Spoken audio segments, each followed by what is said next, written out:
Welcome to the Excel simplifier. स्वागत आहे सर्वांचे माझ्या एक्सेल सिम्प्लिफायर या यूट्यूब चॅनलमध्ये, जिथे तुम्हाला एक्सेलमधल्या अ ब क पासून त्यांच्या बाराखडीपर्यंत सर्व गोष्टींचे अगदी सोप्या, साध्या आणि आपल्या मायबोली भाषेत समजवल्या जातील.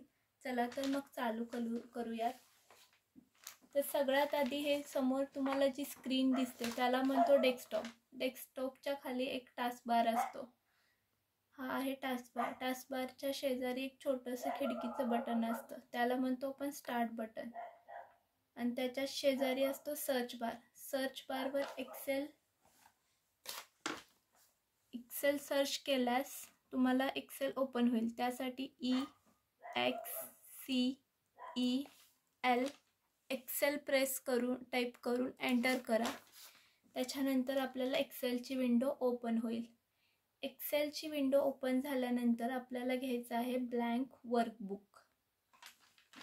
आता अर्थात त्याच्या नावाप्रमाणे ही वर्कबुक काय आहे, ब्लँक आहे.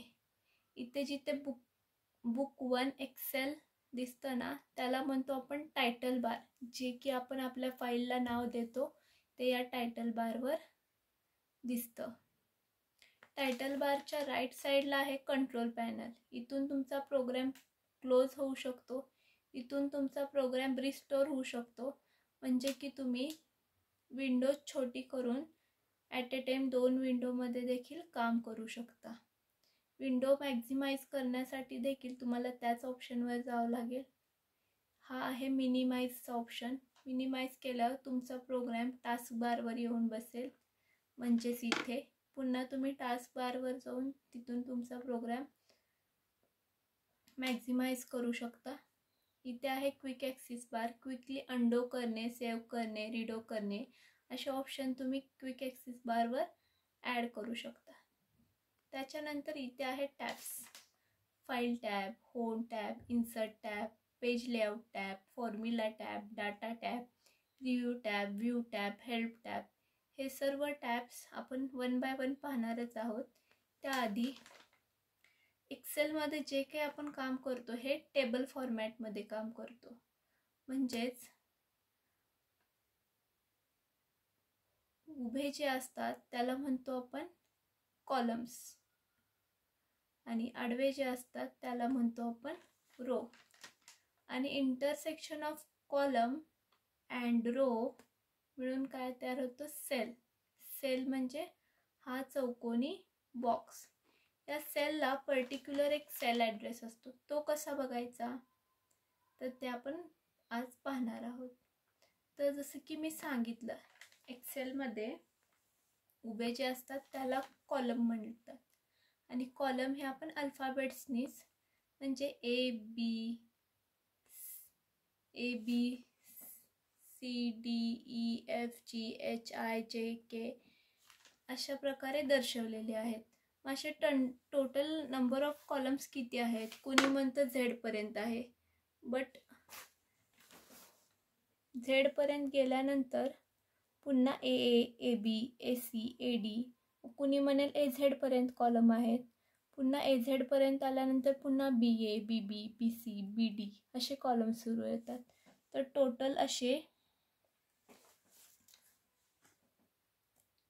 XFD पर्यंत नंबर ऑफ कॉलम्स आहेत.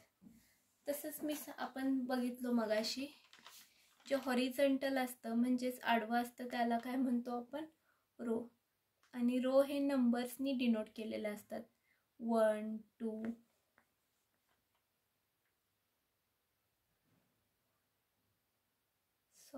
ॲड आलेली आहे. 2 मिनिटात ही ॲड निघून जाईल.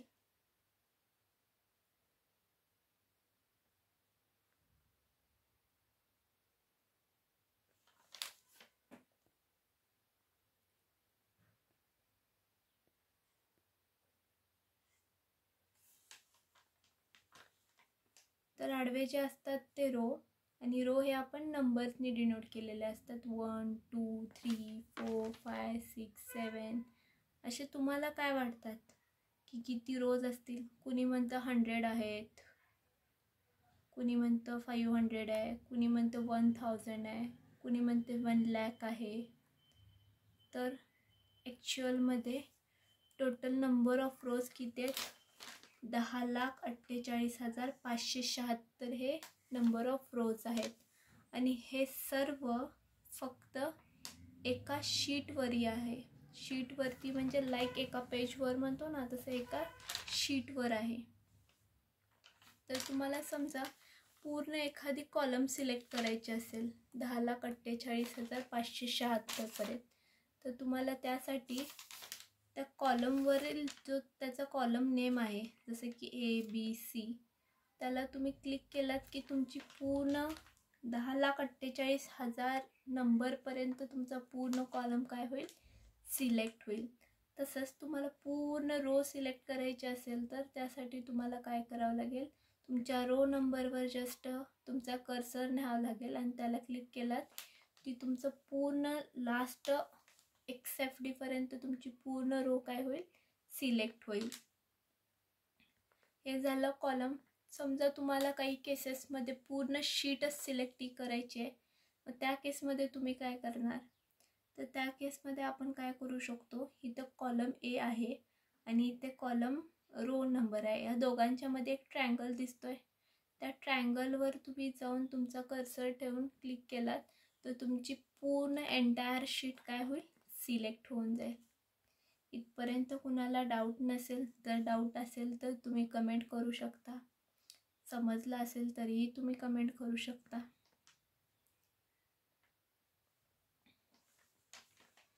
तर ह्या तर मी सांगितलं इंटरसेक्शन ऑफ कॉलम आणि रोचं मिळून सेल तयार होतो, म्हणजे हा एक चौकोनी बॉक्स किंवा हा डब्बा. ओके, तर याला म्हणतो आपण सेल.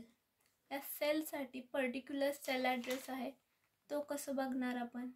तर याचा कॉलम नेम काय आहे हो? तर हा आहे D आणि याचा रो नंबर काय आहे? 4. तर याचा सेल ॲड्रेस काय झाला? D4. करेक्ट आहे. तसंच याचा सेल ॲड्रेस काय आहे? B आणि इकडे काय नंबर 2, तर याचा सेल ॲड्रेस झाला B2. क्लिअर आहे. याचा सेल ॲड्रेस आहे G, रो नंबर आहे 3, तर याचा सेल ॲड्रेस काय म्हणतो आपण? G3. तुम्ही याचा सेल ॲड्रेस तुम्ही कमेंट करा. ओके, क्लिअर आहे. तुम्हाला सेल ॲड्रेस म्हणजे काय कळालं? तर हा जो काही आपला सेल ॲड्रेस आहे तो आपल्याला इथे नेम बॉक्समध्ये दिसतो. याला म्हणतो आपण नेम बॉक्स. तुम्ही तुमचा हा जो प्लस साईन दिसतोय त्याला आपण म्हणतो ॲम्ब्युलन्स मार्क. हा ॲम्ब्युलन्स मार्क तुमच्या नेम बॉक्सवर नेलात की तुम्हाला त्या नेम बॉक्समध्ये आपला जो काही सेल सिलेक्टेड आहे त्या सेलचा सेल ॲड्रेस आपल्याला या ठिकाणी दिसतो. क्लिअर आहे? Any doubt? ओके, काही हरकत नाही. तर ह्या इथं जे असतात टॅब्स असतात, पण सांगितलं आपण right. Home tab, insert tab, page layout tab, formula tab, data tab, review tab, view tab, help tab. तर ह्या प्रत्येक टॅबच्या खाली एक रिबन असते. ही जी दिसते ना मोठी पट्टी, त्याला म्हणतो आपण एक रिबन. त्या रिबन्समध्ये काय असतात? ग्रुप्स बनवलेले आहेत. इथे मध्ये रेष दिसते ना, तर ते वेगवेगळे ग्रुप्स बनवलेले आहेत.